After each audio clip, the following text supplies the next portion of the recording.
শহরে একের পর এক ডেড বডি পাওয়া যাচ্ছে, যাদেরকে মারার পর মুখের চামড়া কেটে স্মাইল ইমোজি এঁকে দিয়েছে কিলার। সেই সিরিয়াল কিলারকে পুলিশ ক্রসফায়ারে কিল করে ফেলে। কিন্তু এবার সেই 5 বছর পরে সেইভাবেই একের পর এক ডেড বডি পাওয়া যাচ্ছে, মুখে স্মাইল ইমোজির মতো করে চামড়া কাটা। কিলার বেঁচে থাকলে পুলিশ কাকে ক্রসফায়ার করেছিল?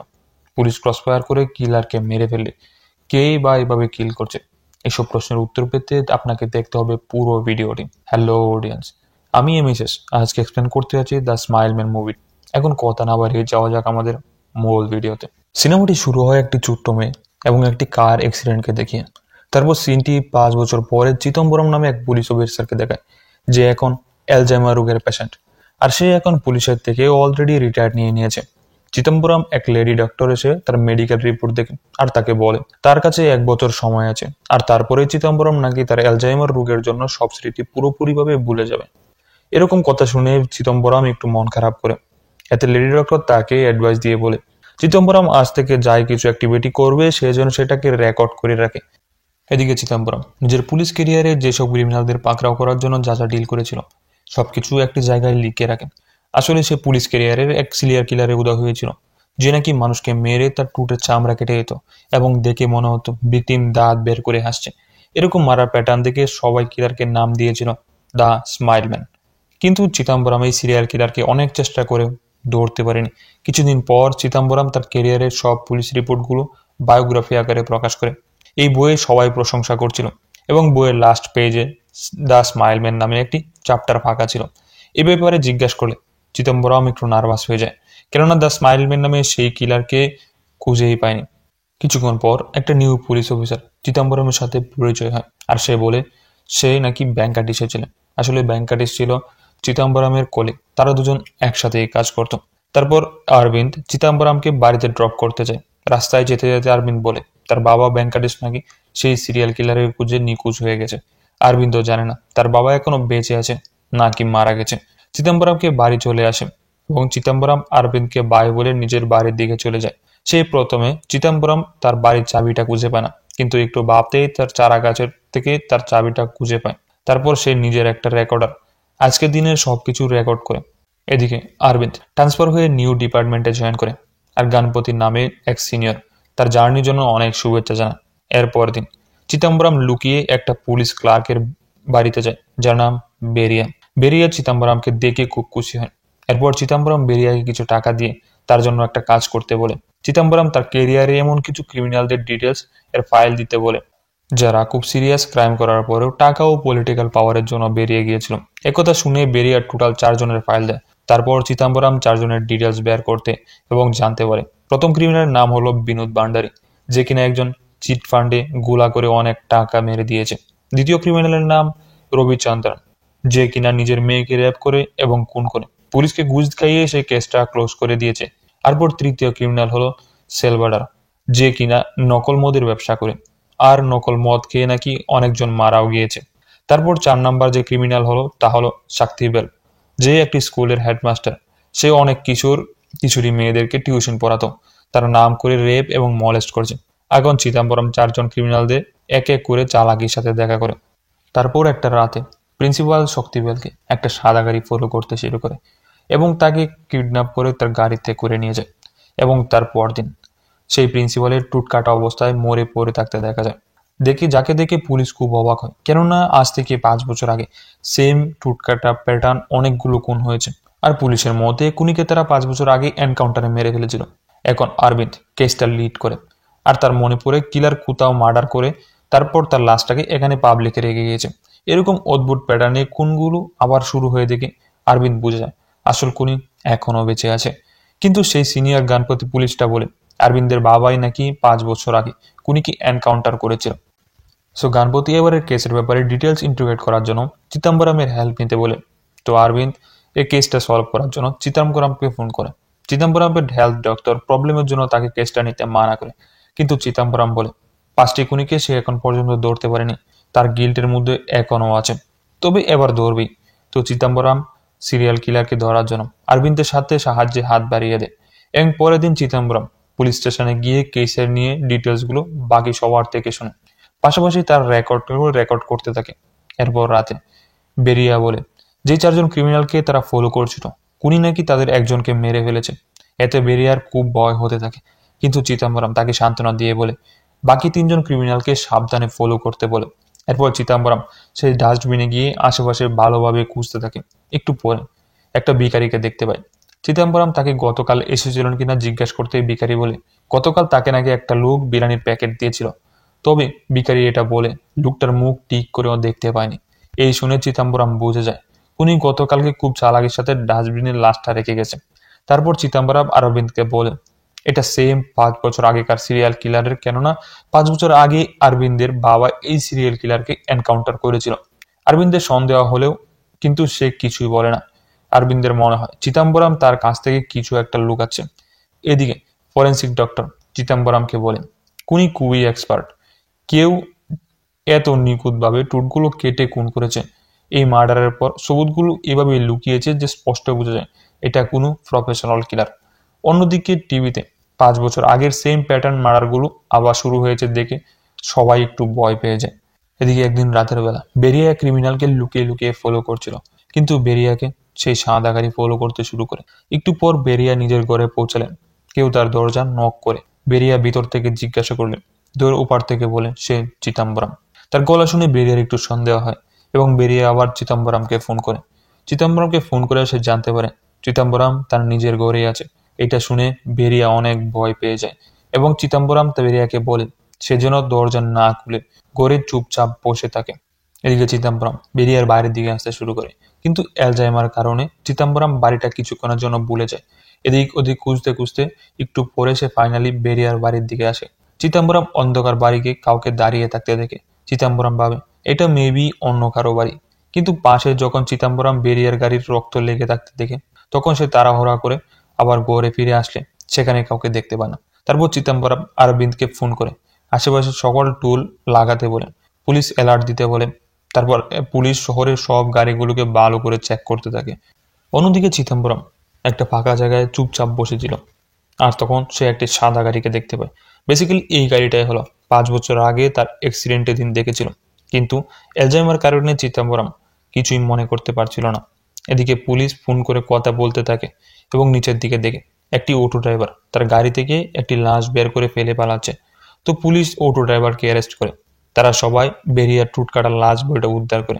এদিকে চিদম্বরম সেই সাদা গাড়িটাকে দাঁড় করিয়ে গাড়িটার ভেতরে কিছু সন্দেহজনক না পেয়ে গাড়িটাকে ছেড়ে দেয়, কিন্তু কি যেন আবার মনে করে গাড়িটাকে দাঁড় করানোর জন্য বলে গাড়িটা আবার না দাঁড়িয়ে পালিয়ে যায়। তো চিদম্বরম ফোন করে অরবিন্দকে সাদা গাড়িটা ধরার জন্য কথা বলে।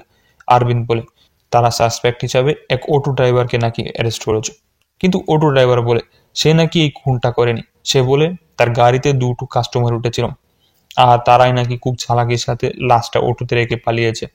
তো একটু পর অটো ড্রাইভার যখন তার গাড়ি থেকে লাশটা দেখতে পায় সে ফাঁকা জায়গায় লাশটা ফেলতে গেছিল। এটা শুনে বাকি পুলিশগুলো এই অটোওয়ালা ড্রাইভারকে বিশ্বাস করে না। আবার পুলিশগুলো রাস্তার সাথে সিসিটিভি গুলো ভালোভাবে চেক করতে শুরু করে। এবার রাস্তায় একটা সিসিটিভিতে দেখা যায় অটো ড্রাইভার যখন রাস্তায় সিগন্যালে দাঁড়িয়েছিল তখন এক সাদা গাড়ি এসে অটো রিক্সার পাশে এসে দাঁড়ায়। হঠাৎ সেই সাদা গাড়িটা থেকে ধোঁয়া বেরোতে শুরু করে, আর একটু পরে সাদা গাড়িটা সেখান থেকে চলে যায়। এটা দেখে এবার অরবিন্দ চিদম্বরমকে সরি বলে, কেননা পুলিশ বোঝা যায় সেই সাদা গাড়িটাই এই অটো থেকে লাশ বের করে পালিয়েছে। এদিকে আমরা কুনিকে বেরিয়ার বড়িটা নিয়ে চুপচাপ দাঁড়িয়ে থাকতে দেখি। পরের দিন অরবিন্দ কিছু পুলিশকে নিয়ে বেরিয়ার বাড়িতে যায় আর তার মেয়েকে গিয়ে ইন্টারোগেট করতে থাকে। বেরিয়ার মেয়ে ঘরে ঢুকে একটা ফাইল সমেত কিছু টাকা এনে অরবিন্দকে দেয়। তারপর বেরিয়া ফোনটা চিদম্বরমের নাম্বার দেখতে পায় আর কল ডিটেলস চেক করে জানতে পারে বেরিয়া ডেইলি চিদম্বরমের সাথে কলে কথা বলতো। আর অরবিন্দ বুঝে যায় কিছু একটা গন্ডগোল তো আছে, কেননা চিদম্বরম এই বেরিয়ার ব্যাপারে অরবিন্দকে কখনোই কিছু বলেনি। তো অরবিন্দ এবার বেরিয়ার ফাইলগুলো নিয়ে চিদম্বরমের কাছে গিয়ে এসবের ব্যাপারে জানতে চায়। আর অরবিন্দ এটাও জানতে চায় তার বাবা কি করে নিখোঁজ হয়েছে। তারপরে চিদম্বরম এবং অরবিন্দের বাবার সাথে ঘটে যাওয়া কিছু অতীতের ঘটনা বলতে থাকে। আসলে অরবিন্দের বাবা এবং চিদম্বরম একই সাথে একই ডিপার্টমেন্টে কাজ করত। অরবিন্দের বাবা ব্যাংকাটেশ ছিল ব্রিলিয়ান্ট একজন পুলিশ অফিসার, কিন্তু ব্যাংকাটেশের কাছে সেই স্মাইলম্যান সিরিয়াল কিলারের কেসটা আসে। তখন ব্যাংকাটেশ ওই সিরিয়াল কিলারকে ধরার জন্য অনেক ট্রাই করতে থাকে, কিন্তু কিছুতেই ধরতে পারছিল না। উপর থেকে আবার তাকে সেই সিরিয়াল কিলারকে ধরার জন্য চাপ দেওয়া হচ্ছিল। এদিকে একদিন একটি মহিলা চিদম্বরমের কাছে আসে, এসে বলে তার বরকে নকল সিরিয়াল কিলার সাজিয়ে খুন করার জন্য ব্যাংকাটেশ তাকে 15 লাখ টাকা দিয়েছে। এটা শুনে এবার চিদম্বরম খুবই আপসেট হয়ে যায়। এটা তো চিদম্বরম ব্যাংকাটেশকে দোষ দিতে থাকে, কিন্তু ব্যাংকাটেশ বলে সে নিরুপায় হয়ে এরকমটা করেছে। আর এটা নিয়ে দুজনের মধ্যে সামান্য ঝগড়াও হয়। তারপর বদনামের বয়ে ব্যাংকাটেশ চিদম্বরমকে এটা কাউকে না বলতে মানা করে। একটু পরে ব্যাংকাটেশের ফোনে যেন কেউ ফোন করেছে, যা দেখে ব্যাংকাটেশ খুবই আপসেট হয়ে পড়ে। এটা দেখে চিদম্বরমের কারণ জিজ্ঞেস করলে ব্যাংকাটেশ বলে আসল সিরিয়াল কিলার নাকি তাকে ফোন করেছিল, আর সিরিয়াল কিলারটা নাকি তাকে এখনই ইমিডিয়েট দেখা করতে বলেছে। এটা শুনে চিদম্বরম তার ব্যাংকাটেশ ও সিরিয়াল কিলারের দেখা করতে যায়। তো দুজনে এবার সিরিয়াল কিলারকে ধরার জন্য একটা জঙ্গলে যায়। তারপর দুজনে গিয়ে বন্দুক হাতে এদিক ওদিক খুঁজতে থাকে। কিন্তু একটু পর ব্যাংকাটেশ চিদম্বরমকে লক্ষ্য করে একটা গুলি চালায়, কেননা ব্যাংকাটেশের মতে চিদম্বরম তার সিক্রেটটা পাবলিকলি রিভিল করে দিতে পারে। ব্যাংকাটেশকে এভাবে গুলি করতে দেখে চিদম্বরম সেলফ ডিফেন্সের জন্য চিদম্বরম ব্যাংকাটেশকে গুলি করে। এইসব কথা আরবিন জানতে পেরে সেও খুব অবাক হয়ে যায়। কিন্তু সেলফ ডিফেন্স যেহেতু চিদম্বরম গুলি চালিয়েছিল, তাই আরবিন তাকে আর কিছু বলে না। এরপর আরবিন চিদম্বরমের ব্যাপারে ইনভেস্টিগেশন করতে শুরু করে, কেননা তার বারবার মনে হচ্ছিল খুনির সাথে চিদম্বরমের কোনো না কোনো সম্পর্ক শিওর আছে। এরপর আরবিন্দ 5 বছর আগের পুলিশ ইনভেস্টিগেশন জানতে পারে কোনগুলো ভিকটিমরা নাকি সবাই চিদম্বরের আশেপাশে থাকতো, আর ভিকটিমদের মধ্যে একটা 7 বছরের বাচ্চাও ছিল, আর এই বাচ্চার মায়ের সাথে নাকি চিদম্বরমের বিয়ে হওয়ার প্ল্যান ছিল। এরপর আরবিন্দ তার সিনিয়র গানপতিকে গিয়ে বলে সে চিদম্বরম নিশ্চয়ই কিলারের সাথে জড়িত আছে, কেননা 5 বছর আগে চিদম্বরমের অ্যাক্সিডেন্টের পর কিলার সেই খুনগুলো বন্ধ করে দিয়েছিল। কিন্তু চিদম্বরম আবার যখন এই কেসটা ইনভেস্টিগেশন শুরু করে, তো কিলার আবার অ্যাক্টিভ হয়ে যায়। এসব কথা শুনে গানপতি তারও একটি চিদম্বরমকে সাসপেক্ট হিসেবে মনে হয়। পরের দিন আবার চিদম্বরম হাউস অ্যারেস্ট করা হয়, কিন্তু চিদম্বরম খুব চালাকির সাথে ঘর থেকে বেরিয়ে একটা প্রেসের সামনে গিয়ে বলে এই প্রেজেন্ট কিলার তার 5 বছর আগে কিলার দুজনেই নাকি আলাদা ভার্সন। তো প্রেসের সামনে এরকম বলার কারণ জিজ্ঞাসা করলে চিদম্বরম বলে সে নাকি কিলারকে উস্কানোর জন্য এরকমটা বলেছে, কেননা কিলার নাকি তাকেই সবসময় ফলো করে, আর তার জন্য কিলার চিদম্বরমের সাথে জড়িত সবাইকে টার্গেট করেছে। আসলে চিদম্বরম যখন প্ল্যান করে কিলার যখনই অরবিন্দকে ফলো করবে, ঠিক তখনই চিদম্বরম কিলারকে ধরে নেবে। এদিকে অরবিন্দ সে 7 বছরের ভিকটিম বাচ্চা এবং বাচ্চার মা চিত্রার ব্যাপারে খোঁজ নিতে জানতে পারে চিত্রা নাকি একটি হসপিটালে কাজ করত। তো অরবিন্দ আবার সেই হসপিটালে যায় এবং একটা গার্ড থেকে জানতে পারে চিত্রা তার মেয়ে মরার একদিন পরেই সেও নাকি গলায় দড়ি দিয়ে সুসাইড করেছিল। এরপর সিকিউরিটি গার্ডটা অরবিন্দকে চিত্রাকে নিয়ে আরো ডিটেলসে জানার জন্য প্রভু নামে একটা লোকের সাথে দেখা করতে বলে। বেসিক্যালি অতীতে নাকি চিত্রার সাথে প্রভুর অনেক ভালো পরিচয় ছিল, আর অরবিন্দ এবার প্রভুর সাথে দেখা করতে যায় এবং সে জানতে পারে প্রভু হসপিটালের মর্গে নাকি অনেকদিন ধরে কাজ করছে। চিত্রার ব্যাপারে প্রভুকে জিজ্ঞাসা করলে সে বলে চিত্রা নাকি তার বোনের মতো ছিল, কিন্তু অরবিন্দ যখন তাকে আরো ডিপলি চিত্রার ব্যাপারে জিজ্ঞাসা করতে থাকে, এতে প্রভু বলে সে নাকি এসব কিছু জানে না। তো অরবিন্দ এবার প্রভুকে তার একটা কার্ড দিয়ে যায় আর বলে যদি সে চিত্রার ব্যাপারে আরো কিছু জানতে পারে তাহলে তাকে যেন জানায়। তার পরদিন রাতের বেলা যে লোকটাকে মিথ্যা কিলার সাজিয়ে ক্রসফায়ার করা হয়েছিল তার ওয়াইফ রাস্তা দিয়ে যাচ্ছিল, কিন্তু সেই সাদা গাড়িটা এসে আবার মহিলাকে ধাক্কা মারতে মহিলাটি ছিটকে গিয়ে চিদম্বরমের গাড়ির উপর গিয়ে পড়ে। এবার ফাইনালি আমরা জানতে পারি যে আসল কিলারকে দেখতে পাই সেই কিলার আর কেউ নেই, সেই কিলার প্রভু নিজে। প্রভুকে দেখে চিদম্বরম গাড়ি থেকে বেরোনোর ট্রাই করে, কিন্তু প্রভু তার গাড়িটা দিয়ে চিদম্বরমের গাড়িটা লক করে দেয়। তারপর প্রভু সেই মহিলাটাকে নিয়ে চুপচাপ চলে যায়। এরপর প্রেসের লোকেরা বুঝে যায় আসল খুনি এখনো বেঁচে আছে। 5 বছর আগে পুলিশ যাকে ফেক এনকাউন্টার করেছিল আর তার জন্য মিডিয়াকে পুলিশ ঘুষ দিতে থাকে। এরপর প্রেসের লোকেরা বুঝে যায় আসল খুনি এখনো বেঁচে আছে, আর 5 বছর পর পুলিশ ফেক এনকাউন্টার করছিল তার জন্য মিডিয়া এবার পুলিশকে ঘুষ দিতে থাকে। এরপর প্রভু এবার চিদম্বরমের বাড়িতে আসে আর তারপর দুজনের মধ্যে একটা ফাইট হয়। তো সেখানে চিদম্বরম প্রভুকে নিউট্রাল করলে সে এবার কেন কোনগুলো করেছিল তা জিজ্ঞাসা করলে। বেসিক্যালি প্রভু সবসময় চাইতো তার সামনে সবসময় হাসি খুশি মেতে থাকে, কিন্তু কিছুদিন পর সে তার চেনা জানা লোকদের দেখে আর হাসি হাসে কথা বলতো না, কারণ সেগুলো প্রভু খুব আপসেট হতো। প্রভু ভাবত তারা হয়তো তাকে ভালোবাসে না, এ কারণেই সেই লোকগুলোকে খুন করা শুরু করলো। তার আশেপাশে খুন করে তার টুটগুলো এমনভাবে কেটে দিত এবং তার সুকেসে ভরে রাখত, যেন এটা দেখে মনে হয় তারা হাসছে। আর কাটা টুটগুলো ফেসগুলো দেখেই প্রভু খুব খুশি হতো। এরকম করেই প্রতিদিন প্রভু এই হসপিটালে খুন করতে থাকে। তারপর একদিন হসপিটালে চিত্রা নার্সকে দেখেই প্রভু তার প্রেমে পড়ে গিয়েছিল। তারপর চিত্রা আর প্রভুর মধ্যে ধীরে ধীরে বন্ধুত্ব হতে শুরু করলো। তো একদিন প্রভু ফলো করে দেখে চিত্রার একটা মেয়ে বাচ্চা আছে। তবু প্রভু চিত্রাকে বিয়ের জন্য প্রপোজ করে। চিত্রা প্রভুকে বলে তার মেয়ে যদি তাকে মেনে নেয় তাহলে চিত্রা তাকে বিয়ে করবে। তারপর থেকেই ডেইলি প্রভু চিত্রার মেয়ের সাথে বন্ধুত্ব করতে শুরু করলো। কিন্তু চিত্রার মেয়ে অলরেডি তার পাশের বাড়ির চিদম্বরমকে খুবই লাইক করত, আর চিদম্বরমও চিত্রার মেয়েকে নিজের মেয়ের মতোই ভালোবাসত। আর তা দেখে মনে মনে প্রভু খুব হিংসা করত। একদিন চিত্রা তার মেয়েকে জিজ্ঞাসা করে এই প্রভুকে তার কেমন লাগে। এই কথা শুনে চিত্রার মেয়ে মুখের উপর তাকে পছন্দ করে না বলে সেখান থেকে চলে যায়। এটা শুনে প্রভুর একটু খারাপ লাগলেও সে বাচ্চা মেয়েকে ভেবে কিছু বলে না। এরপর একদিন চিত্রার মেয়ে প্রভুকে দেখে ভয়ে পালিয়ে যায়, আর তারপর পালিয়ে সে চিদম্বরমের কাছে যায়। আর তারপর চিদম্বরমকে গিয়ে একটা প্রমিস করতে বলে। তো চিদম্বরম প্রমিস করলে চিত্রার মেয়ে বাচ্চা বলে তার মাকে যেন সে বিয়ে করে, আর তাহলে সে সবসময় চিদম্বরমকে দেখতে পারবে। চিত্রার মেয়ে এরকম আবদার শুনে চিদম্বরম বুঝে যায় এটা বাচ্চা না, আসলে সে অল্প বয়সেই পেকে গিয়েছে। চিত্রার বাচ্চার মন রাখতে বিয়ের জন্য হা বলে দেয়। আর এটা বাইরে প্রভু শুনছিল, আর সে মনে মনে খুবই কষ্ট পাচ্ছিল। অন্যদিকে চিত্রাও তার মেয়ের জন্য প্রভুকে বিয়ে করতে পারছিল না।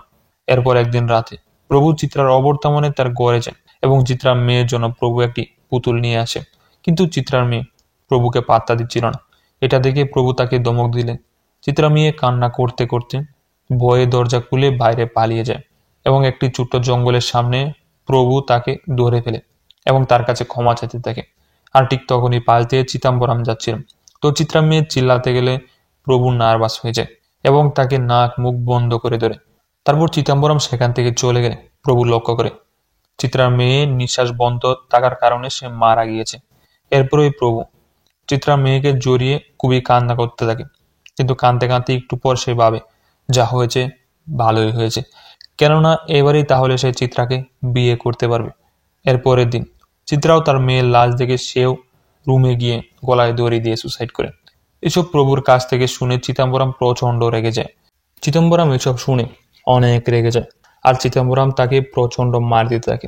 একটু পারবে অরবিন্দ দরজায় নক করলে সে প্রভু জানালা দিয়ে পালিয়ে যায়। এরপরের দিন আবার চিদম্বরম প্রভুর অ্যাড্রেস বের করে এবং তার মর্গে যায় এবং তাকে রড দিয়ে মাথায় মেরে খুন করে ফেলে। তারপর ক্লাইম্যাক্স অরবিন্দের প্রেসের সামনে গিয়ে বলে চিদম্বরম সেলফ ডিফেন্সের কারণে আসল খুনিকে শুট করেছে। তো এবার প্রেসের লোকেরা চিদম্বরমকে কোথায় জিজ্ঞাসা করলে এবার আমরা একটা অ্যালজাইমার রিহাইভে দেখতে পাই, আর সেখানে চিদম্বরম এক অন্যমনস্কভাবে বসে থাকতে দেখা যায়। তারপর আমরা এখানে আমাদের মুভিটি ফাইনালি শেষ হয়ে যায়। কেমন ছিল আজকের গল্পটি সেটা জানাতে অবশ্যই ভুলবেন না। যদি ভিডিওটি ভালো লেগে থাকে চ্যানেলটি সাবস্ক্রাইব করে পাশে থাকা বেল আইকনটি বাজিয়ে দিবেন এবং দেখা হবে পরবর্তী কোনো ভিডিওতে। সে পর্যন্ত ভালো থাকুন, সুস্থ থাকুন। আল্লাহ হাফেজ।